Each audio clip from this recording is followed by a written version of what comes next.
আমাদের মুখ্য সুপারিশগুলোর মধ্যে প্রথমতম যেটা হলো সংবিধান সংশোধন। এটার জন্য আমরা মনে করি যে এটা করে বিনামূল্যে এটা সরবরাহ করা দরকার সাধারণ মানুষের জন্য, এবং এটার জন্য ইন্টারিম গভর্নমেন্টের সময় কিন্তু আইন প্রণয়ন করা সম্ভব। এটা আমরা প্রধান উপদেষ্টা মহোদয়কে অনুরোধ করেছি, মাননীয় প্রধান উপদেষ্টাকে যে এটা করে।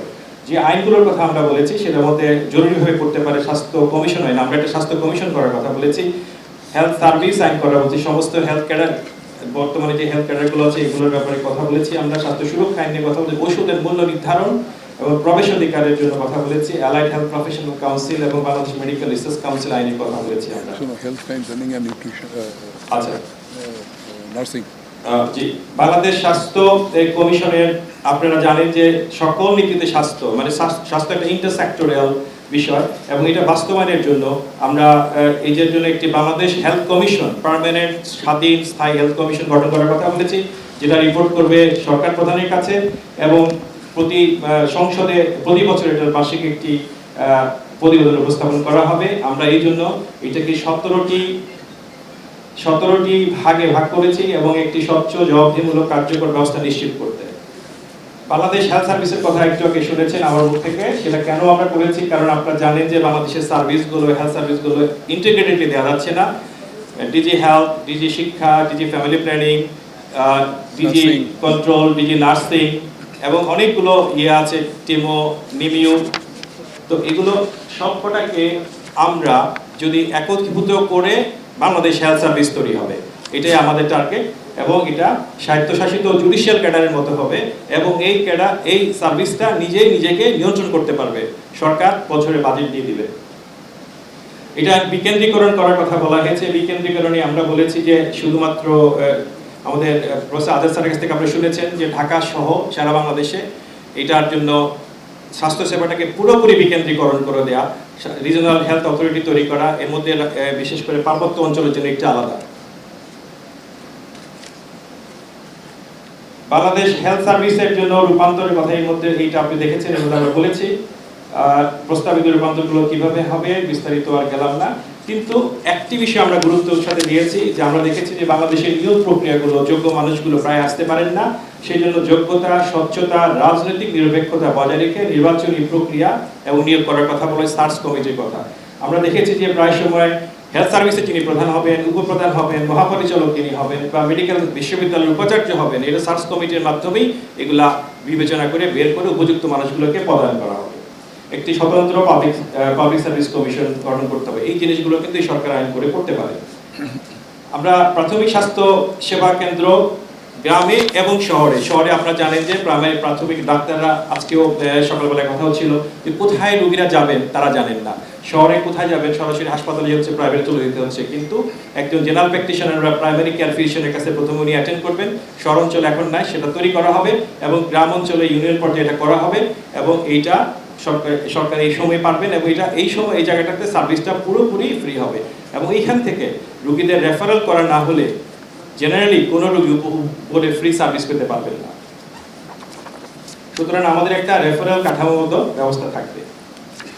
জনবল সংস্কারের জন্য যেটা হয়েছে, বাংলাদেশে দেখা যাচ্ছে জনবল সংস্কারের কোনো নীতি নিয়ম শৃঙ্খলা নেই, যখন যার খুশি যেভাবে খুশি যে ক্ষমতাশালী বা পাওয়ারফুল তারাই জনবল তৈরি করে ফেলে, পোস্টকেশন করে ফেলে। সেটা না করে একটি সমন্বিত প্রয়োজন মাফিক, যেটা ডাক্তার হোক, নার্স হোক, হেলথ কেয়ার আদার প্রফেশনাল তাদের সবার জন্য একটি পরিকল্পনা মাফিক দীর্ঘমেয়াদী পরিকল্পনার মাধ্যমে এই পরিকল্পনাগুলো করা হবে। আরেকটি বিষয় ইম্পর্টেন্ট, ক্লিনিক্যাল এবং প্যারাক্লিনিক্যালের ক্ষেত্রে আপনারা জানেন যে শিক্ষক স্যার বলছিলেন যে শিক্ষক ক্যাটেগরি চালু করা, যাতে করে নন প্র্যাকটিসিং ভাতা এবং অতিরিক্ত প্রণোদনা প্রদান করে নিশ্চিত করা যেতে পারে। পেশাগত নিরপেক্ষতার জন্য আপনারা জানেন যে পেশাগত নিরপেক্ষতার জন্য বিভিন্ন সময় রাজনৈতিক দৃষ্টিভঙ্গিগুলো অনেক বেশি প্রাধান্য বিস্তার করে, সেগুলো কিভাবে নিয়ন্ত্রণ করা যেতে পারে সেই জন্য আমাদের একটা রিকমেন্ডেশন আছে। আমরা দেখেছি যে বাংলাদেশে অসংখ্য মেডিকেল কলেজ হয়েছে, কোনোটার মান আছে, কোনোটার মান নাই, এবং এটা ওয়ার্ল্ড ফেডারেশন অফ মেডিকেল এডুকেশনের মানদণ্ড অনুযায়ী পুনর্গঠন, আসন সংখ্যা পুনর্বিন্যাস, মানহীন প্রতিষ্ঠান বন্ধ করে দেওয়া করে এবং আন্তর্জাতিক মানে নিয়ে যেতে হবে।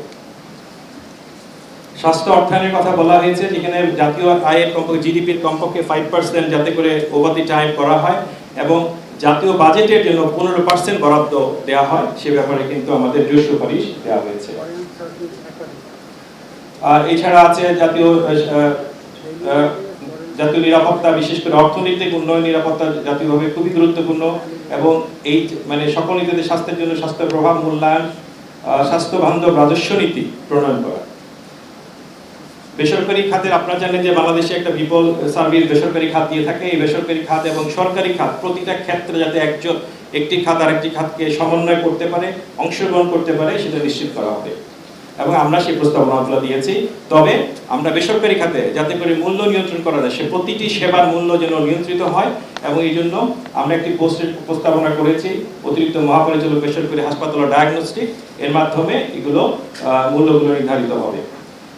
আমরা জানি যে আমাদের ওষুধের কাঁচামাল এপিআই বিদেশ থেকে আনতে হয়, অনেক দাম পড়ে যায় এবং দেশে তৈরি হয় না। আমরা সে ব্যাপারে রিকমেন্ডেশন করেছি যাতে করে তাদেরকে ভ্যাট, ট্যাক্স, অন্যান্য ক্ষেত্রে সুযোগ সুবিধা দেওয়া হয়, প্রণোদনা দেওয়া হয়, তাতে করে দেশে এপিআই গুলো তৈরি করা যায়, আমরা যেন ওষুধ জন্য সাধারণ মানুষ কম মূল্যে পেতে পারে, অত্যাবশ্যক সেবা যেন কম মূল্যে পেতে পারে। অত্যাবশ্যকীয় ওষুধের ক্ষেত্রে আমরা বলেছি 2 বছরের মধ্যে, 2 বছর পর কিন্তু লিস্ট করে ফেলতে হবে, এবং এটা কিন্তু জনগণকে ফ্রি অথবা ভর্তুকি মূল্যে প্রদান করতে হবে। এবং প্রথমে জেনেরিক ওষুধের 25% ওষুধ শুরুতেই জেনেরিক ভাবে লিখতে হবে, এবং পরবর্তীতে over the 5 years 100% medicine generic ভাবে লিখতে হবে। একটি জাতীয় ফার্মেসি নেটওয়ার্ক থাকবে যেটা 24 ঘন্টা চালু থাকবে। ক্যান্সার, ডায়াবেটিস, উচ্চ রক্তচাপ তালিকাভুক্ত অ্যান্টিবায়োটিকের ভ্যাট কর শূন্য হবে, যাতে করে ওষুধের কারণ যেগুলো ওষুধের দাম কমে আসে। চিকিৎসক ফার্মাসিউটিক্যাল সম্পর্ক নীতি, ওষুধের মূল নমুনা এবং উপহার প্রদান করে কোনো ধরনের প্রভাব বিস্তারের চেষ্টা সম্পূর্ণরূপে নিষিদ্ধ থাকবে। ফার্মাসিউটিক্যালস কোম্পানিগুলো শুধুমাত্র ডাক্তারদের ইমেইল অথবা ডাকযোগের মাধ্যমে তাদের পণ্য সম্পর্কিত তথ্য পাঠাতে পারবে। প্রতিনিধিরা সরাসরি সাক্ষাতের মাধ্যমে দৈনন্দিন প্রোডাক্ট প্রমোশন করতে পারবেন না। মেডিকেল কনফারেন্স করতে গেলেও নিয়মের মাধ্যমে করতে হবে, এবং সেটা হলো মেডিকেল অ্যাক্রিডিটেশন কাউন্সিলের অনুমোদিত সিপিডি ক্রেডিট পয়েন্ট নিতে হবে, কারণ এটার ভিত্তিতেই ভবিষ্যতে ডাক্তারদের লাইসেন্সিং যেটা রিনিউ হবে। সিপিডি ক্রেডিট পয়েন্ট না থাকলে লাইসেন্স রিনিউ হবে না। স্বাস্থ্য গবেষণা খাতে আপনি জানেন স্বাস্থ্য গবেষণা ক্ষেত্রে বাংলাদেশ অনেক পিছিয়ে আছে, সেখানে কমপক্ষে বাজেটের 1% যাতে এখনই করা হয় এবং আস্তে আস্তে করে যেন এটা বাড়ানো হয়।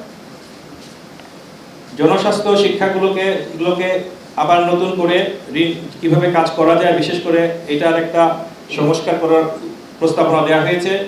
মেডিকেল ইউনিভার্সিটি, সরকারি মেডিকেল কলেজ, অন্যান্য বিশেষায়িত হাসপাতালগুলোকে অটোনমাস করে দেয়া, এবং যাতে করে তারা তাদের বাজেট অন্যান্য কাজগুলো অ্যাডমিনিস্ট্রেটিভলি করতে পারে। জেলা পর্যায়ে বিশেষিত আমরা জানি যে আমাদের প্রতিটা জায়গাতে পপুলেশন বেশি বাংলাদেশে, কিন্তু তারা এই সার্ভিসটা নিতে পারছেন না। এই জন্য জেলা পর্যায়ে বিশেষায়িত টারশিয়ারি লেভেল কেয়ার চালু করার প্রস্তাবনা দেওয়া হয়েছে।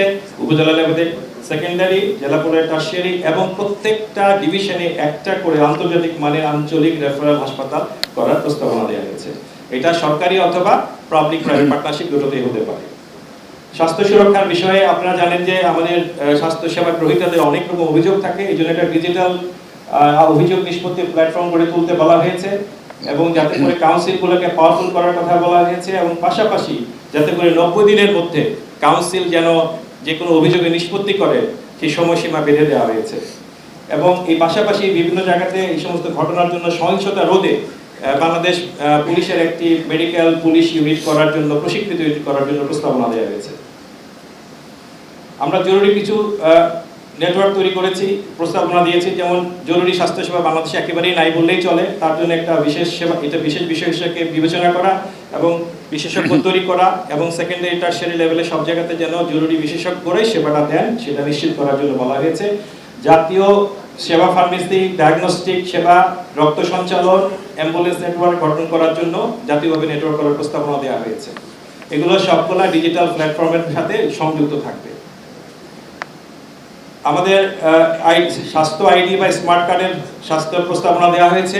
এই প্রস্তাবনাটা আমাদের এখানে আছে, এটা ডিজিটাল নেটওয়ার্কের সাথে সংযুক্ত থাকবে, এবং এইভাবে আমরা কাজ করতে পারবো। পুরো সিস্টেমটাকে পেপারলেস করে ফেলা, মানে শুধুমাত্র হটলাইন থাকবে, ই হেলথ থাকবে, ইলেকট্রনিক হেলথ রেকর্ড থাকবে, এমআইএস থাকবে, ডিজিটাল প্রকিউরমেন্টটা আমরা বলবো ডিজিটাল, এবং ডিজিটাল লজিস্টিক সিস্টেম, টেলিমেডিসিন ইত্যাদি, মানে টোটাল সিস্টেমটাকে ডিজিটাল করে ফেললে আমাদের কাজের খরচ অনেক কমে যাবে। এবং এই কাজগুলো বাংলাদেশের বিশেষজ্ঞরাই করবেন, কারণ আমাদের ডেটা দেখা যাচ্ছে যে অন্য জায়গাতে চলে যাওয়ার ঝুঁকিতে আমরা এই মুহূর্তে আছি, সেগুলো যাতে করে আমাদের ডেটা নিরাপত্তাটা নিশ্চিত করে এগুলো করা হবে। আমরা প্রায় দেখি যে স্বাস্থ্যসেবা প্রদানকারীদের জন্য পৃথক বেতন বোর্ড করা, আমাদের ইন্টার্নিদের বেতন নিয়ে আমরা দেখেছি তারা সারাদিন কাজ করে কিন্তু সেই হিসাবে বেতন ভাতা অনেক কম।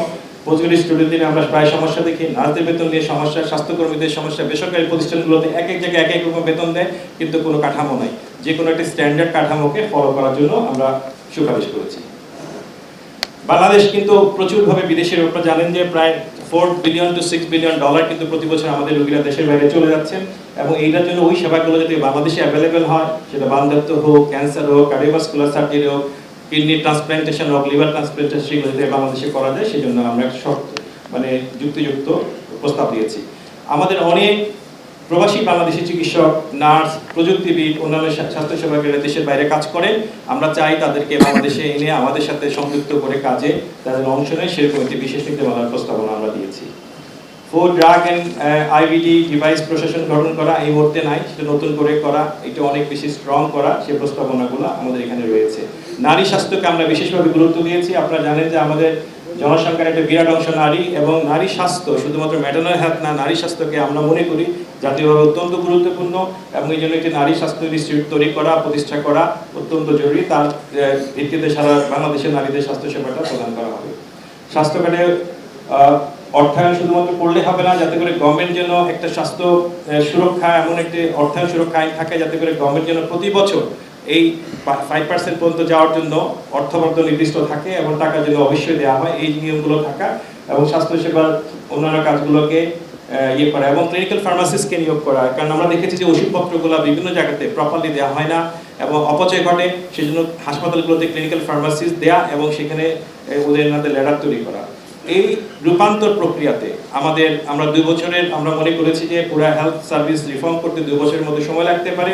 এই সময়টাতে আমরা সরকারের আন্তঃমন্ত্রণালয় উচ্চ ক্ষমতা সম্পন্ন একটি কমিটির মাধ্যমে কার্যক্রম পরিচালিত হওয়া দরকার বলে মনে করি এবং আমরা মনে করি এই সরকারের সময়, অন্তর্বর্তী সরকারের সময় কাজটি শুরু হওয়া উচিত এবং বর্তমান স্বাস্থ্য খাত সংস্কার কমিশন এই বিষয়ে সার্বিক সহযোগিতা প্রদান করবেন এবং যাতে করে পরিকল্পনাটি কার্যকর ও টেকসইভাবে বাস্তবায়ন করা সম্ভব হয়।